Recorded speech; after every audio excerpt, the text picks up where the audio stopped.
nos comienza a decir lo siguiente. Entonces Pedro, abriendo la boca, dijo: en verdad comprendo que Dios no hace acepción de personas, sino que en toda nación sagrada del que le teme y hace justicia.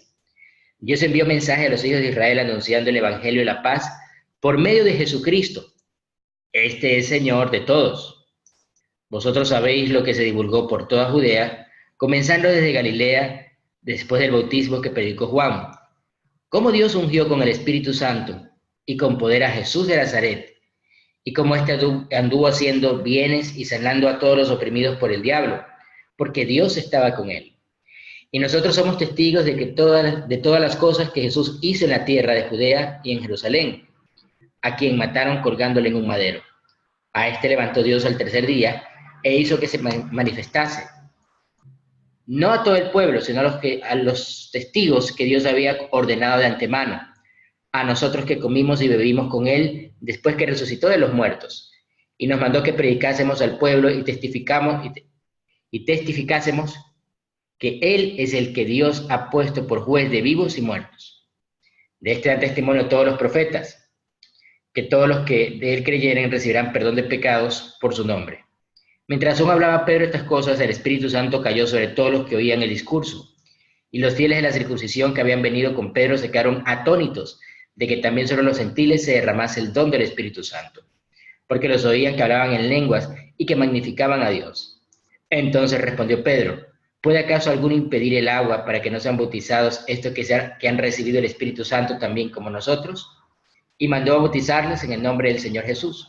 Entonces le rogaron que se quedase por algunos días. Bueno, aquí un pasaje interesantísimo. La Biblia comienza mencionando la frase de Pedro que reafirma que Dios no hace acepción de personas. Hace muchos años atrás, recuerdo que evangelizando una casa con una consierva, nos turnábamos, ella evangelizaba una casa, yo evangelizaba otra, y justo la casa donde me tocó a mí evangelizar, había una señora que tenía una cara de escopeta. Era una señora que tenía cara de brava, era una señora alta, ustedes saben que yo no soy tampoco muy alto, pero era una señora como tal vez el porte de Ricardo, así alta, acuerpada, y recuerdo que la señora estaba barriendo la parte de afuera de su casa, y justo me toca evangelizar esa casa, y me acuerdo que mi amiga se me ríe y se esconde porque la verdad es que la señora era bastante intimidante. Yo creo que la señora pues estaba pasando por un momento difícil y su gesto era muy serio. En otro tiempo yo hubiera pensado que era disidente de la FARC o algo así, porque la verdad es que la señora sí tenía un físico y una cara que atemorizaba, pero sin embargo, en ese momento me quise escapar. En ese momento dije, mejor esta casa no la evangelizo, y me iba a saltar, pero el Espíritu Santo me hizo acuerdo de este pasaje y me fui a evangelizar a esa señora. Me fui a compartir a esa señora con todo el temor que tenía por la cara, por lo seria. Yo veía que mientras le compartía, mientras le hablaba, la señora agarraba la escoba y yo pensaba que me iba a venir un escobazo o algo así, porque esta señora me parece que es brava. Y recuerdo que la señora agarraba la escoba, me quedaba mirando, y de un momento a otro, después de que terminé de hablar, la señora se quebrantó y aceptó a Jesucristo. Para no alargarles mucho la historia, en la casa de esa señora se abrió un grupo de oración. La hija había tenido, o tenía en ese momento, tenía en ese tiempo, un jardín de infantes, y abrimos una escuela para padres de más de 140 padres. Eso fue en Cali, Colombia, en el año 2005. Y entendí claramente que a veces uno se deja llevar por su mente, por sus prejuicios, y Dios no hace acepción de personas. Aunque a veces pensamos nosotros que una persona es brava, que es una persona seria, que es una persona mal geniada, que es una persona dura de corazón, son prejuicios que se levantan en nuestro corazón, porque Dios no hace acepción de personas. Es más, yo creo que todos los que estamos aquí podemos nosotros contar historias de cómo Dios ha logrado entrar en los corazones más duros, que cómo Dios ha tocado vidas que aparentemente uno hubiera pensado, humanamente hablando, no, este personaje es muy difícil. Pero Dios no hace excepción de personas y Dios se especializa en casos difíciles. Allá el corazón más duro, aquel caso que tú y yo pensamos que no se puede, a esos son los que Dios le comparte, a esos Dios llega, porque Dios es Dios de imposibles. Y en este caso Pedro pues nos reafirma esa lección cuando él dice no hace excepción de personas, porque era un grupo de gentiles y él pensaba que pues los gentiles no, más sin embargo Dios le dice sí.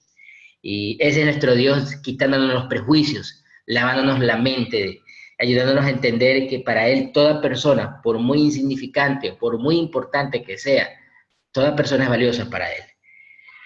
Y en este momento pues vemos a Pedro, vemos la radiografía de un Pedro que también se limpia de todo prejuicio y comienza a anunciar el Evangelio de la paz de Jesucristo a esta gente que no era de su nación, y comienza a hablarles de tal manera que les predica toda la historia acerca de lo que hizo Juan el Bautista y cómo Dios lo usó también para preparar el camino.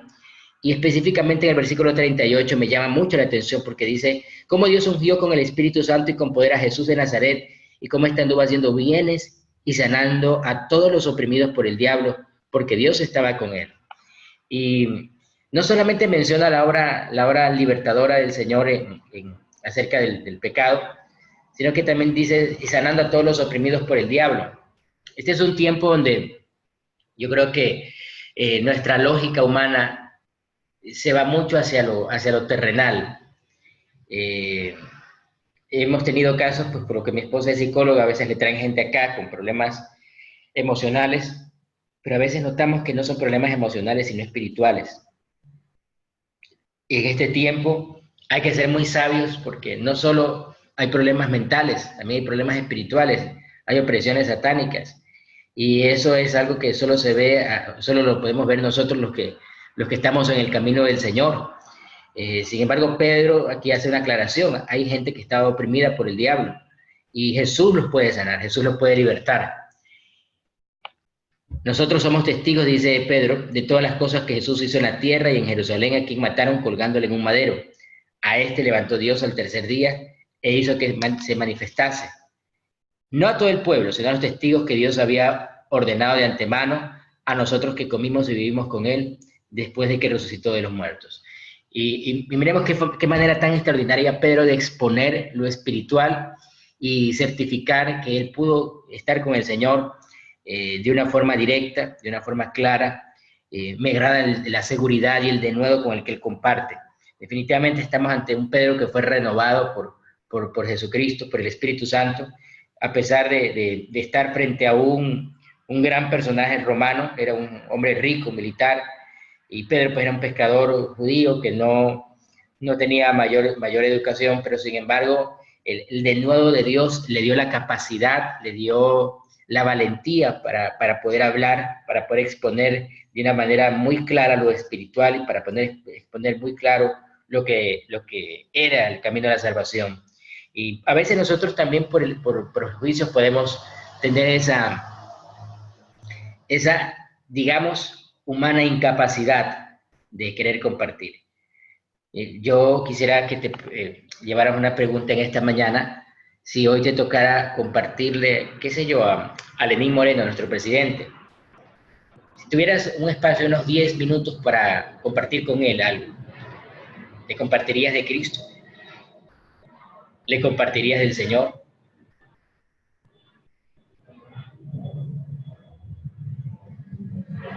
¿A qué autoridades les has compartido del Señor? Me llama la atención aquí en la iglesia y existe un grupo que se llama el GAE, el Grupo de Apoyo Espiritual. Son un grupo de señoras que se reúnen a orar. Y me llama la atención de una señora del grupo, es mi suegra, que una vez orando por las autoridades, ella oraba para que Lenín Moreno caminara. Y le pedía al Señor, y le está pidiendo al Señor que lo sane, que lo levante esa silla, para que él crea, que existe un Dios poderoso que lo puede sanar. Y me puse a pensar en esa oración y bueno, yo la verdad no me había pedido eso. Yo soy muy crítico, soy de tendencia analista político y no porque lo sea de profesión. Yo creo que a veces todos queremos ser analistas políticos y en época de mundial somos en cambio técnicos. Siempre andamos buscando nuevas profesiones, ¿no? Pero en el tema político soy un analista y me pongo a pensar que a veces nos juega eso la parte humana y olvidamos ser espirituales. Y me ponía a escuchar esta oración de pedirle a Lenín que se parara de esa silla y yo dije, wow, a veces los discípulos nos pueden enseñar, nos pueden dar grandes lecciones de sencillez y humildad. Orar de esta forma, pensar que esta gente también necesita del Señor, que el alcalde, que los gobernantes necesitan de Cristo, necesitan conocer de ese Dios que tú y yo conocemos, para que ellos también puedan recibir la salvación. Y pues la Biblia menciona que Pedro comienza aún a hablarles acerca de los profetas, dice en el versículo 42, y nos mandó que predicásemos al pueblo y testificamos de él, de que Dios ha puesto por juez de vivos y de muertos. De este dan testimonio todos los profetas, todos los que en él creyeron recibirán perdón de pecados por su nombre. Pues la Biblia habla que Pedro entendió directamente el mandato del Señor Jesús, que predicásemos al pueblo y que fuéramos testigos de que Jesucristo es el juez de vivos y muertos. Qué manera tan contundente de predicar, qué manera tan contundente de definir lo que Jesucristo nos mandó. Y creo que en este tiempo la iglesia está pues muy distraída en varios programas, en varias cosas. Son tiempos de distracción, son tiempos donde el cristiano ve muchas cosas, pero olvidamos que el mandato principal de nuestro Señor es este. Y creo que Pedro lo está resumiendo muy bien. Testificar, predicar, compartir acerca de lo que el Señor Jesús representa, lo que Él es, lo que Él vino a hacer, lo que Él es para nosotros los seres humanos. El camino, la verdad y la vida hacia el Padre. Aquel que ha sido puesto para juzgar a vivos y a muertos. Y aún pues comienza a hablarles aún de lo que Cornelio conoce, posiblemente, pues de los profetas en ese tiempo. Yo creo que especialmente se refiere a varios, pero Isaías y Ezequiel son dos ejemplos de profetas que escribieron muy, muy explícitamente del Señor Jesús. Así que Pedro conoce que, o imagina, presiente, o el Espíritu Santo le muestra que Cornelio pues había leído las Escrituras, había leído los profetas, y le dice, de esto que tú conoces, de esto que tú has leído, acerca de esto, es lo que vengo a compartirte. El Señor Jesús es el cumplimiento de esas profecías. Luego a continuación dice la Biblia, mientras aún hablaba Pedro estas palabras, el Espíritu Santo cayó sobre todos los que oían el discurso, y los fieles de la circuncisión que habían venido con Pedro se quedaron atónitos de que también sobre los gentiles se derramase el don del Espíritu Santo, porque los oían que hablaban en lenguas y que magnificaban a Dios. Y aquí viene una discrepancia teológica que hay, pues muchos hablan de que el Espíritu Santo viene después del bautizo en agua, otros vienen y dicen que no, que primero es el bautismo en el Espíritu. Hace unos días atrás veíamos en el pasaje de Hechos 8, si no me equivoco, cuando Felipe comparte con el etíope y lo bautizan. Y aún no se había derramado sobre el Espíritu Santo. Acá vemos en cambio que estos son bautizados en el Espíritu Santo y luego bautizados en el agua. Entonces la gente comienza a preguntarse, bueno, ¿qué es primero? Yo creo que es difícil enmarcar en algo al Señor. Yo creo que el Espíritu Santo nos sorprende con la sabiduría e inteligencia que tiene y no se somete a la imaginación humana, no se somete al conocimiento del hombre. Él es capaz de hacerlo de la forma que Él quiere. Puede derramarse sobre alguien que no ha sido bautizado, como puede ser que se puede derramarse sobre alguien que ya ha recibido a Cristo. Lo más importante, la puerta principal que el hombre puede hacer, el hombre puede abrir, es la de su corazón. A partir de eso, el Espíritu Santo se manifestará antes del bautismo por agua o después del bautismo por agua. Lo más importante es el bautismo del Espíritu. Recibir el Espíritu Santo, y eso comienza a partir de que uno le abre corazón a Jesucristo. Y en este caso, pues esta gente le abrió su corazón al Señor, inmediatamente el Espíritu Santo se derrama y hay una manifestación clara de lenguas. Y comenzaban a magnificar al Señor. Yo creo que cuando uno recibe el Espíritu Santo, pues no es... hay gente que dice que he escuchado esa doctrina que tienes que hablar en lenguas, que es la manifestación principal. Yo creo que no, yo creo que es la segunda, la que dice aquí, magnificaban a Dios. Cuando uno recibe el Espíritu Santo, uno comienza a alabar al Señor, uno comienza a tener un enfoque claro de querer glorificar al Señor en todo lo que uno hace. Uno tiene esas ganas de compartir de Cristo. Yo creo que es como cuando uno se enamora. Cuando uno se enamora, uno quiere hablarle de la pareja a todo el mundo.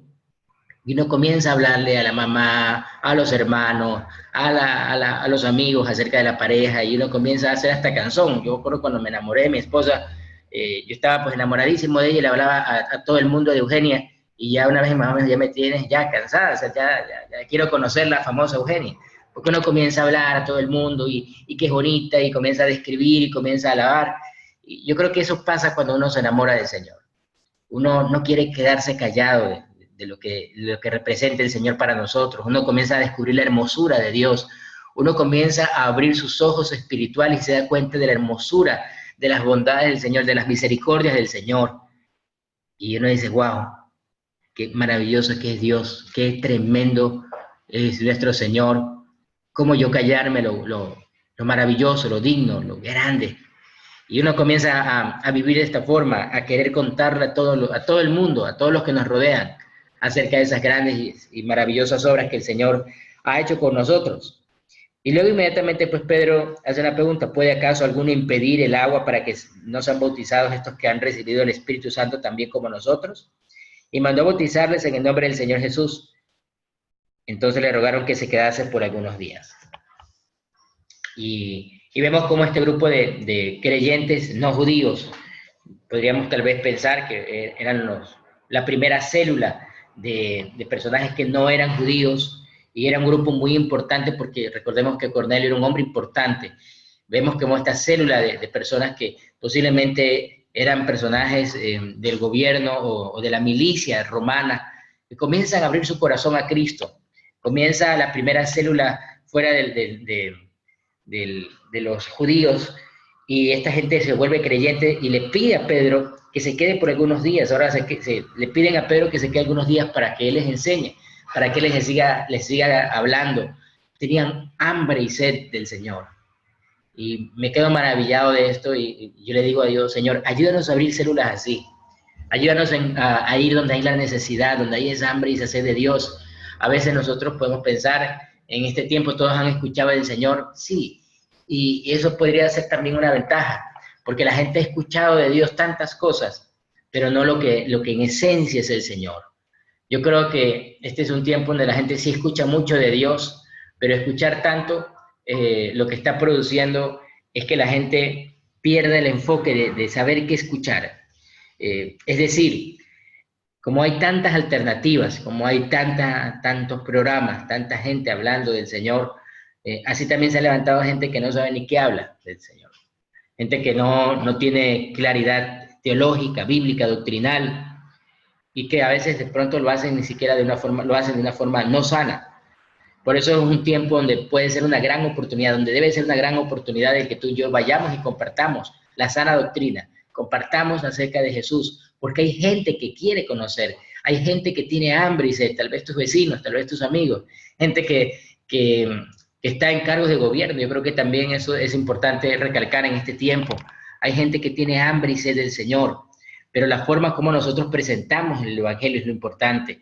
Si nosotros vemos cómo Pedro lo compartió, lo hizo de una forma muy inteligente, muy sabia, y aún pues vamos a ver más adelante, Pablo también lo hace de una forma muy social, es decir, no comparte con un lenguaje tan doctrinal, sino con una manera sencilla, con una manera entendible, digerible. Creo que eso es muy importante porque estamos también en tiempos donde a veces la religiosidad se ha vuelto, donde el lenguaje del cristiano se ha vuelto muy religioso, y esto nos está impidiendo llegar a la gente, llegar a otros niveles, llegar a otros estratos, llegar a esferas de gobierno. Creo que hay que ser muy sabios, y como dice la Biblia, pues astutos como serpientes. Podemos nosotros compartir, vamos a tener la oportunidad para compartir. Por eso un poco recordar que el lenguaje social, la manera como nos expresamos, cómo nosotros exponemos el Evangelio, y aún pues yo creo que la herramienta más importante para exponer el Evangelio es tu testimonio. ¿Qué cosas ha hecho el Señor? ¿Qué cosas ha hecho el Señor en estos años en tu familia, en tu vida? Y esto, poder compartirlo, sobre una herramienta muy poderosa, muy tenaz. Así que Pedro se queda pues en la casa de Cornelio varios días, y vemos nosotros que como creyentes necesitaban la enseñanza, el compañerismo, necesitaba la vida en célula. Yo creo que es muy bonito que también estas herramientas no las perdamos en la iglesia. ¿Hace cuánto que no te reúnes con hermanos de la iglesia, compartir, tener compañerismo, disfrutar de ellos? Que la iglesia no se vuelva una iglesia fría. Yo no sé, pronto, bueno, no pasa allá en Quito o en Ibarra, aquí en Guayaquil, hemos tenido que retomar mucho esto porque llegó un momento que la iglesia se había vuelto muy fría, o sea, muy distante. Y un día, pues, el Señor, el Espíritu Santo me hacía caer en cuenta y comenzamos a trabajar en esto, en que la iglesia no se vuelva fría, que cuando venga alguien lo abracen, que tengamos unos minutos para conversar, para dialogar, que nos invitemos a algo después de salir de la reunión, porque la gente a veces llega y amén, y plum, están en la puerta y se van. Y yo digo, bueno, ¿por qué no compartir un momento con la gente que te rodea? Hablar con ellos, qué necesidad tiene, de qué forma te gustaría que yo pudiera orar, de qué forma yo te puedo servir. A veces nos volvemos simplemente pues, muy fríos, como vengo a recoger la palabra, a ver la palabra, a entenderla o escucharla y amén, y ya. Pero darnos a los demás, el abrir nuestro corazón, el tener un espacio para poder nosotros abrazar, para poder dialogar, para poder hacer compañerismo, vida en célula. Creo que eso es muy necesario, muy importante. Y esta primera célula que vemos nosotros aquí, pues lo vio, lo entendió y le pidió a Pedro por eso que se quedara. Querían conocer más del Señor, querían descubrir más de aquel que ha venido a salvarnos, de Jesucristo nuestro Señor.